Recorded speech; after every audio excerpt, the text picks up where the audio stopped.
welcome to ET Now Startup Central, India's first and only daily show dedicated to startups and entrepreneurship. I'm Chandra R. Shrikant, joining you live from India's startup capital, Bangalore, and we take it to the headlines on the show this evening. Tim Cook is India bound. In hours from now, he will touch down in Mumbai. What is his detailed itinerary going to be? And more details on his startup accelerator. Find out on the show.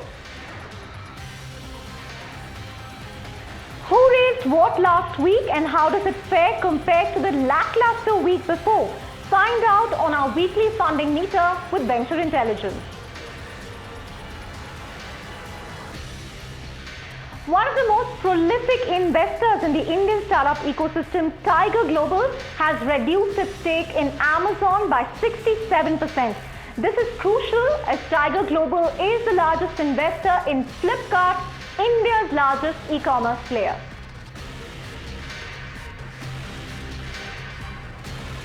On our special segment, Next Big Star, we feature Policybazaar, an online insurance comparison portal which is making all the buzz in the startup ecosystem. We had Yashish Dahiya, the CEO and co-founder of Policybazaar, joining us on the show.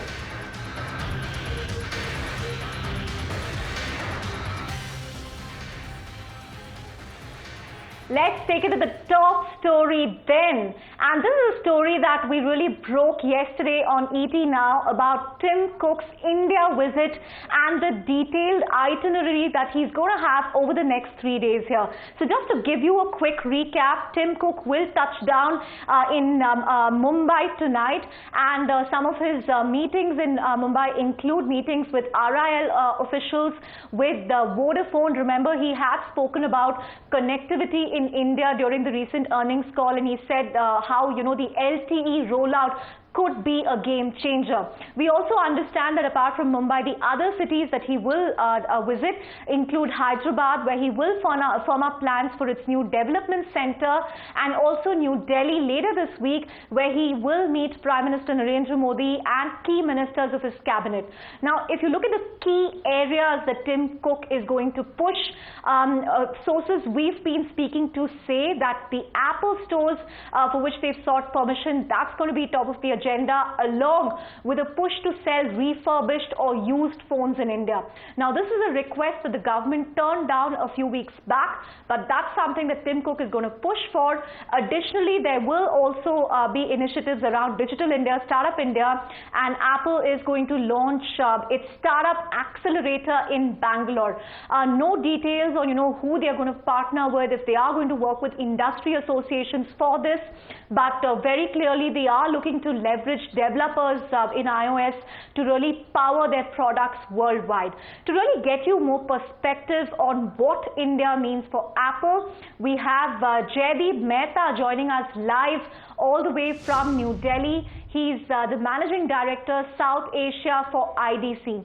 Jaideep, thank you so much for joining us live on ET Now Startup Central. A lot of global CEOs have made a pilgrimage to India in recent years, be it Sundar Pichai, Jeff Bezos, Mark Zuckerberg. Tim Cook's really joining the league now. Tell us, why you think this is going to be very significant over the coming days. Good evening to you. Well, I'm not surprised that he's here, and the parade of global CEOs is really a tribute to the amazing growth that we've seen in the internet and mobile economy in India over the last few years. Apple is seeing India as a more and more strategic and important market, while by revenue and volumes it's still a very, very small part of their global ecosystem. I mean, India does about $1 billion out of 230. So to put it in perspective, we're a decimal point. However, it's a supernormal contributor to Apple's growth and one of the last few growth markets that they're seeing. So the number one reason why I imagine he's here is because he wants to understand the dynamics of the market firsthand. As you rightly pointed out, there are also several other strategic dimensions for the likes of Apple and others. And India has been a huge source of technical and technological talent for all kinds of global technology players. And Apple seeing to up the investments on that side with R&D labs and so on. It's also intriguing that they are looking to engage the startup ecosystem, because they invented the concept of creating services and creating a whole ecosystem around the device with their music store to begin with, and so many other services which followed. And Apple Pay is the most recent example of that. So to me it's a multi-dimensional visit, and it will be very interesting to see the mode of engagement and what announcements follow from Apple after that. I'll also make one point that I can understand why they want to sell refurbished phones here, because they'll be able to expand their market footprint. But they also need to be sensitive to the fact that this flies in the face of the government's push from a Make in India perspective. So I imagine they're not going to get much joy there unless they couple that with some manufacturing type investments and offer it as a bouquet to the government, which may see some more interesting possibilities. And lastly, you haven't mentioned it, but I also believe that their Apple retail store push and initiative, they have been, I am aware, doing surveys of the Indian retail ecosystem for a while now. So I think you're also going to see Apple retail coming through, and would surprise me if he goes to see a few shopping malls and stuff like that. Yeah. That will certainly make for some good TV. Tim Cook, surveying the shopping malls in India, Jaideep. But before I come to, what they want from the government, I mean, Apple has really been indifferent, so to speak, to the Indian market. I mean, everyone has extolled, the potential, the demographic dividend, the smartphone penetration, but it seems like Apple has woken up to India's potential only because they're not doing well elsewhere. So, is this, coming a little too late, and is it only because they're pretty much not doing well in other markets? Is this, a last-ditch opportunity, so to speak? Well, let me correct you. Actually, they're doing extremely well in other markets. It's the markets which are not doing well overall. So in China, they're a leading player. In the US, they continue to be not just the leading player, but also still very much the aspirational brand. And their pricing is a clear evidence of that. But their two main markets, which is of course the United States as well as China, have both slowed down to a growth rate which is in the low single digits. So that's what is really attracting them here and getting them to amp up the investment level, the noise that they're making. Keep in mind, it's not just Tim Cook who's coming. I am given to understand that there's a whole battery of senior Apple executives who are traveling with him. I don't believe it's too late. They have been active for a long time in India. Of course, the competitive intensity of the market is quite staggering, because the same reasons which have driven them here have also driven a lot of the Chinese OEMs here. And you've seen the kind of marketing, brand and model launch investments that they've made here. I mean, this year we are enjoying the Vivo IPL. We are seeing, front page ads from Li Ko and other Chinese players in the newspapers. So, it's not too late, but yeah, if they'd done the same thing maybe 2 or 3 years ago, I dare say that they might have ended up with a higher market share than they are at today. But having said that, the mystique of Apple still endures. And who's to say, if they get their strategy right, you might see them becoming an even more important player from the market perspective here. Right. You spoke about how in order to get the refurbished phones going, they might have to sweeten the deal by also offering Make in India. But what are the chances of that happening? I mean, Foxconn, makes phones for Xiaomi, but will the manufacturing standards here really satisfy Apple? A lot of people say that it's very unlikely that, Make in India will get any leeway with Apple, at least now, till they get that base to work with. What is your own sense as far as this is concerned? See, let's divorce two conversations. So there is the assembly of phones and there's the manufacturing of phones. So the Indian ecosystem today, there are maybe more than 20 vendors now who are assembling phones in India, right? The one who's gotten closest to actually manufacturing phones, probably I would say, is Samsung. But the challenge that every vendor has is that the components ecosystem is nowhere near the level of maturity that is required for a full-on manufacturing plant to kind of happen over here, right? Now, from an Apple perspective, if I narrow down to that, the fact is that if they do any kind of assembly here, that's absolutely possible. And it's not really a case of manufacturing standards, because Foxconn factory in Taiwan or China and a Foxconn factory in India, there really doesn't need to be any different. Ultimately in this country we also manufacture BMWs and Mercedes today. So the issue is not that. The issue is whether they have sufficient volumes which will justify local manufacturing. So if at all there is a assembly or a manufacturing conversation, it will have to be a facility which not just serves the India market, but also acts as an export base into other markets. And you can again draw parallels with the auto industry, with the likes of Ford and Hyundai, who've done exactly that with their plants in Chennai, for example, right? Or indeed even Maruti. So to be able to get the economies of scale, keep pricing sensible, and all the rest of it, they'll have to think along those lines from a production and manufacturing perspective here. Jerry. Right. Jerry, thank you so much for joining us live, and that on a day when I think you're on leave from work. But we will keep coming back to you over the next few days, for all the analysis on Tim Cook's visit and what this is going to mean for the Indian market going forward. But moving on from Tim Cook to the funding meter. Right. Thanks for that, Jerry. But moving on from that to the funding meter we are tracking, and this is for last week, thanks to Venture Intelligence. Let's take a look at the top funding deals. So last week there were 13 deals worth $96 million. That's quite a significant sum, but it's been pretty volatile every week. And if you look at the top deals that we saw, Capital Float raised $25 million. InnoNano raised $18 million, Stayzilla raised $13 million, and Azure Restaurants raised $10 million. If you look at the notable VC exit, Titan bought out Carrot Lane from Tiger Global, and the other deals include Roadrunner and Tiny Owl's move to merge operations. And the big deal that doesn't fall in the VC bracket is Fractal Analytics, which raised $100 million. So those were some of the key investments that we saw last week. We'll really have to wait and see if this week can really match up to that, because $96 million is quite a significant sum and perhaps a one-off.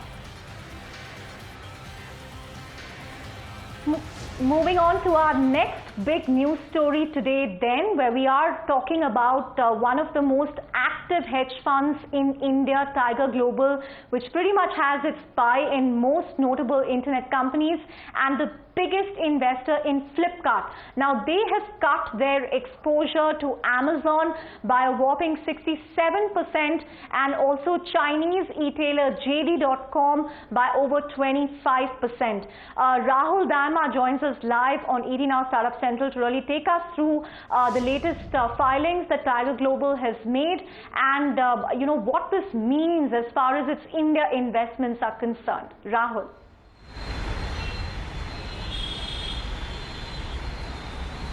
Chandra, clearly, one would draw parallels to what's happening here in India. Tiger Global's biggest bet, Flipkart, rival of Amazon really, their valuation has been marked down by in a series of 4 times in the last 3-4 months.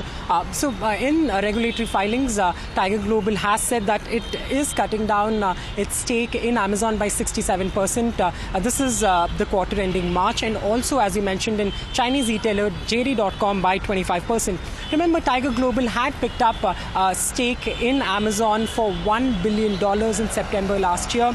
To really give you, they've really exited on a low note because they lost 22% in the last 3 months as the shares dipped by 12%. It was only in May, on the backdrop of strong earnings, that Amazon's stock hit an all-time high of $720. As far as the India portfolio is concerned, Tiger Global is one of the most prolific investors, from Flipkart, Ola, Quikr, Shopclues, Grofers, to fashion retailer LimeRoad, Policybazaar, Ather Energy, among others. While Tiger Global has been mum on the markdown of Flipkart and what its other bets in India are to do, we will have to wait and see if this pessimism really rubs off to Indian startups as well. Right. Thanks for that, Rahul. Will be interesting to see what Tiger Global does next. But moving on to our special segment of the day, Next Big Star. And the next big star we are featuring today is Policybazaar, an online insurance portal that counts the likes of Info Edge, Tiger Global, Premji Invest among its many investors. We're joined by its co-founder and CEO Yashish Dahiya on the show. Yashish, thank you so much for talking to ET Now Startup Central. You sold, I think, 1 lakh insurance policies in April. I just want to understand, would that represent a tipping point for you, or is this an aberration? Yeah, I think April was a great month because March is usually the season high, and while in March we were at about 75 to 80,000 transactions, in April we suddenly hit 100,000, which is huge for us. We've never done that, and that was almost a 2.5 times growth over April the previous year. So what we are seeing in May, today, as we look at the first 2 weeks of May or so, it's looking like April wasn't an aberration. April was just the start, because May is going better than April. So I think something seems to have tipped, where suddenly we're getting a lot more consumers purchasing a lot more products. Specifically, as we talk about segments like two-wheelers, motor insurance, travel insurance, a lot of unassisted purchase. And the good part there is about 80% of these people now, so if you talk about these segments, sub 10,000 rupee policies, if you would, and in something like a two-wheeler, maybe 1,500 rupee policies, people are just coming and purchasing, and there is no human intervention. There's no speaking with anybody, and that's really a positive sign. That's a sign that insurance is about to really break out. Yashish, you've been largely synonymous with insurance policies, but you've also recently expanded into mutual funds and FDs. How is this working out for you? Yeah, so we have 2 businesses. One is Policybazaar and one is Policybazaar. And Policybazaar has been growing very rapidly into loans, credit cards, and now recently mutual funds. The loans and credit cards business is 16 times what it was 2 years ago. It's now, in terms of revenues, it's catching up with being about 20% of Policybazaar revenues, which is quite impressive for the young business. And it's just a 2-year-old business. And if you look at mutual funds, we've had a great response. We've got this gentleman Manish Kothari, who's leading that particular business. He's in fact leading the entire investments business for us, and he's got some very good perspective on that business and is growing that very well. We've crossed about 500 crores of premium collected of assets under management on the mutual funds business, and we are happy with that start. Mutual funds obviously a long gestation business, and I think you need to have the various options for the consumer. So that the consumer can purchase if he wants a pure life insurance or a mutual fund or a fixed deposit. And if he's looking for credit, he can take a loan or a personal loan or a credit card.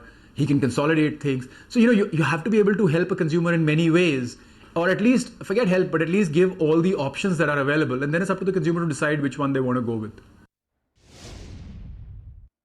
Right, but there's also going to be an obvious overlap with other platforms like Bank Bazaar, Funds India. What would really drive viewers to your platform vis-a-vis others? So we're honestly not here for people to choose us over others. I think the entire market has to grow.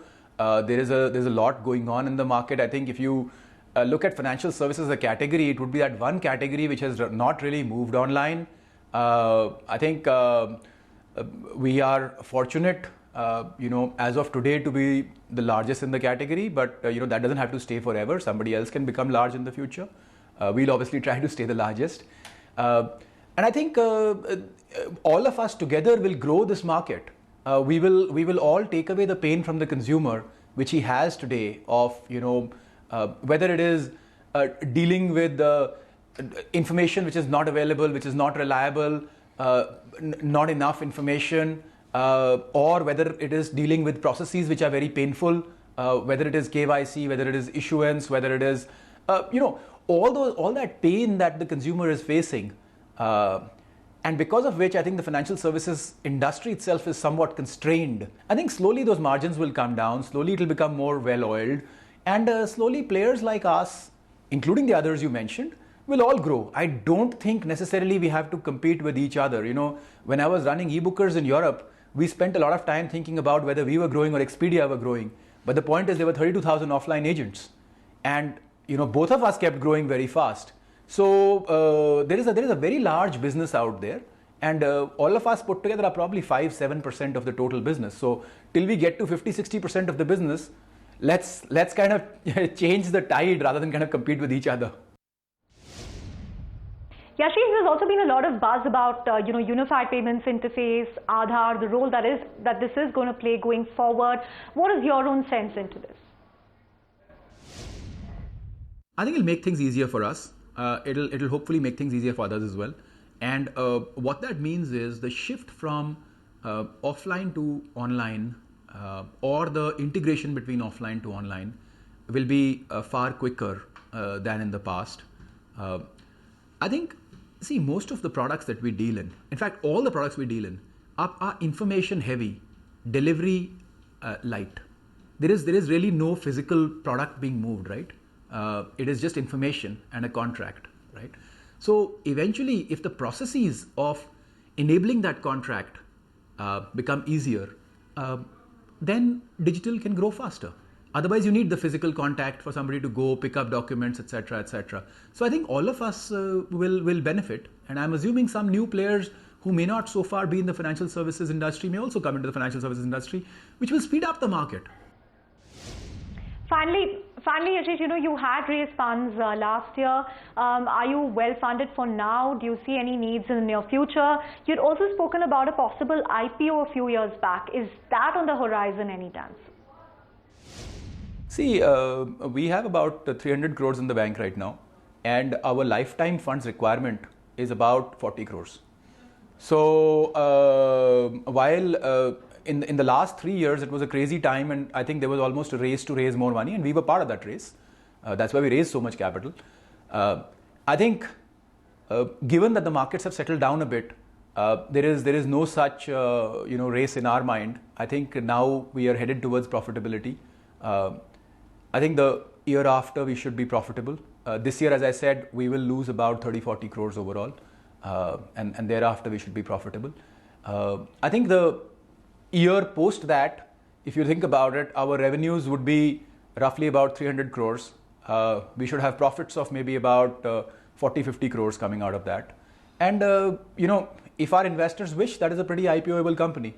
I personally don't know whether one should IPO, should not IPO, what that means, whether regulation will allow it, etc. So there are lots of questions out there. But if the board decides that we should IPO, from a financial perspective, we will be ready for an IPO in the year 18-19. Right. Thank you so much, Yashish, for joining us, and we will keep coming back to you for more updates as far as Policybazaar is concerned. But with that, we come to the final segment of the day, Number Crunch, and the number we are crunching for you today is 90,000. That's the number of products that Amazon added in the first quarter of 2016. That's quite a whopping number. Selection has always been one of the key pillars that Amazon swears by, the other being price and of course delivery. I guess this is quite a staggering sum, something that Flipkart and Snapdeal should definitely watch out for. But with that, we come to the end of this power-packed edition of ET Now Startup Central. Thanks so much for watching, and keep it with ET Now.